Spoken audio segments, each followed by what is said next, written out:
wabarakatuh. Apa kabar anak-anak? Kali ini kita akan belajar tentang ekspor dan impor. Anak-anak, siapkan dan buka buku kalian ya. Tematik kelas 6, tema 5, subtema 2, muatan IPS. Dalam menjalankan roda perekonomian, suatu negara tidak dapat berdiri sendiri, namun diperlukan kerjasama dengan negara lain. Salah satu contohnya adalah kerjasama di antara negara-negara ASEAN.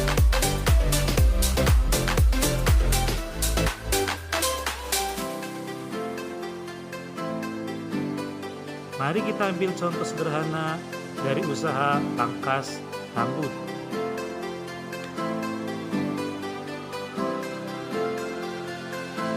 Untuk menjalankan usaha tersebut, sumber daya yang digunakan bisa berasal dari dalam negeri.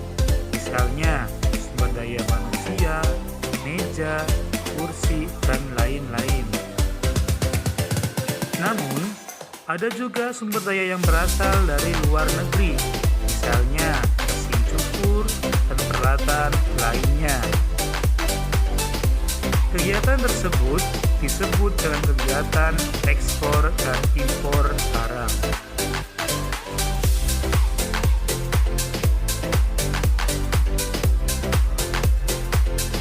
Yang pertama, pengertian ekspor. Ekspor dalam bahasa sederhananya adalah kegiatan menjual barang dari dalam negeri ke luar negeri. Contohnya, Indonesia memiliki rempah-rempah yang melimpah, sedang banyak negara yang membutuhkannya untuk keperluan mereka. Nah, karena kebutuhan seperti inilah yang menyebabkan terjadinya perdagangan internasional. Indonesia menjual rempah-rempah ke negara lain sehingga dikatakan bahwa Indonesia sudah melakukan kegiatan ekspor. Selanjutnya, yaitu yang kedua, tentang pengertian impor. Apa yang dimaksud dengan impor? Impor adalah kegiatan membeli barang dari luar negeri untuk memenuhi kebutuhan negeri. Misalnya di Indonesia tidak bisa tumbuh tanaman gandum, tapi karena beberapa makanan membutuhkan gandum, maka Indonesia meminta negara lain untuk mendatangkan gandum ke Indonesia. Dan inilah yang dimaksud dengan kegiatan impor.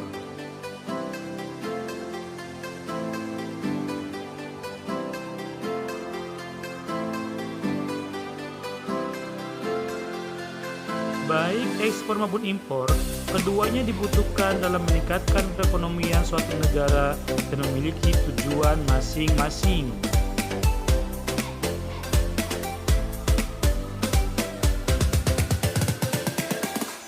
Tujuan ekspor. Yang pertama, mengendalikan harga produk ekspor dalam negeri. Yang kedua, menciptakan iklim usaha yang kondusif. Yang ketiga, menjaga kestabilan kurs valuta asing.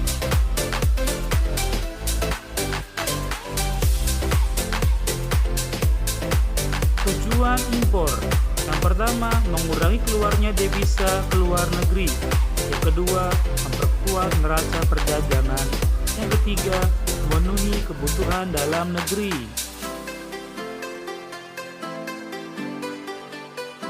Manfaat ekspor. Yang pertama, memperluas pasar bagi Indonesia. Yang kedua, menambah devisa negara. Yang ketiga, memperluas devisa negara.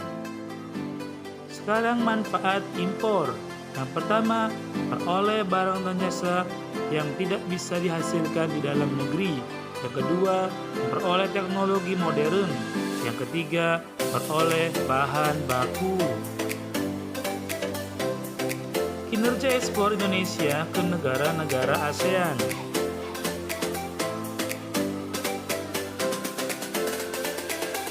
Devisa adalah sejumlah emas atau valuta asing yang bisa digunakan untuk transaksi pembayaran dengan luar negeri yang diterima dan diakui luas oleh dunia internasional.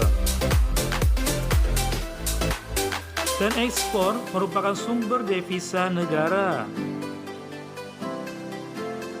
Secara garis besar, komoditas ekspor Indonesia terdiri dari dua komponen, yaitu ekspor migas dan non-migas. Fluktuasi atau naik turunnya nilai ekspor ke negara-negara tujuan ditentukan oleh besarnya volume, jumlah ekspor, dan nilai ekspor. Volume ekspor akan meningkat seiring dengan meningkatnya produksi barang-barang yang diekspor. Komoditas ekspor dalam bentuk barang-barang jadi dan barang-barang setengah jadi sudah tentu nilainya lebih tinggi daripada barang-barang mentah.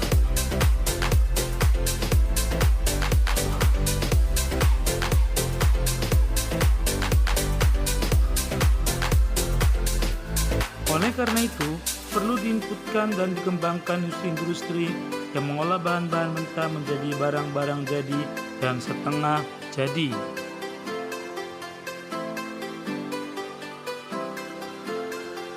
Contoh barang-barang perdagangan di Asia Tenggara.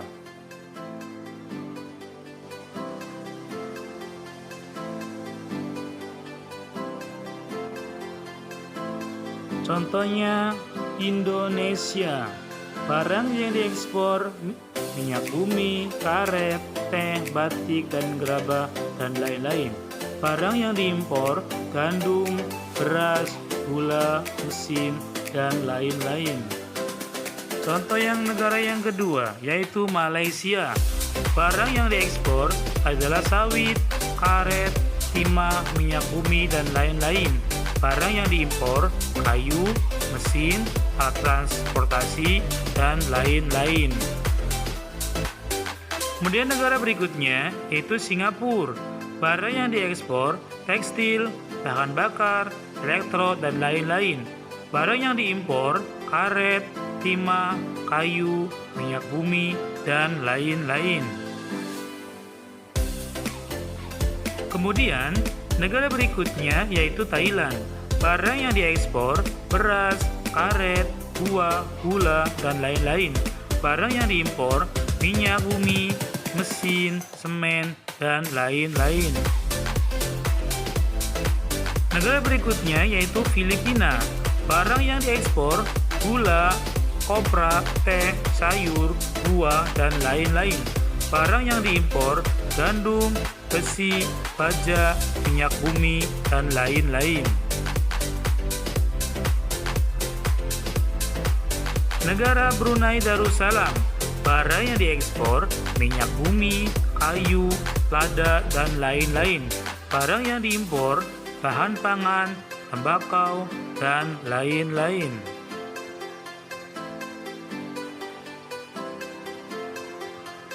Laos. Barang yang diekspor timah, kayu, kopi, dan lain-lain. Barang yang diimpor beras, bahan bakar, alat transportasi, dan lain-lain. Kemudian negara Vietnam. Barang yang diekspor gula, beras, karet, batu bara, dan lain-lain. Barang yang diimpor minyak bumi, mesin, alat transportasi, dan lain-lain. Kamboja. Barang yang diekspor beras, karet, jagung, lada, dan lain-lain. Barang yang diimpor bahan bakar minyak, mesin, tekstil, dan lain-lain. Negara berikutnya yaitu negara Myanmar. Yang diekspor yaitu beras, kayu, teh, dan lain-lain. Dan barang yang diimpor mesin, pupuk, kertas, dan lain-lain. Demikianlah pembelajaran dari channelnya Karwadi Al-Hadi. Bagi siswa dan siswi yang belum memahami materi tentang ekspor dan impor, silakan tanyakan kepada gurunya ya. Jangan lupa klik subscribe, like, dan komen.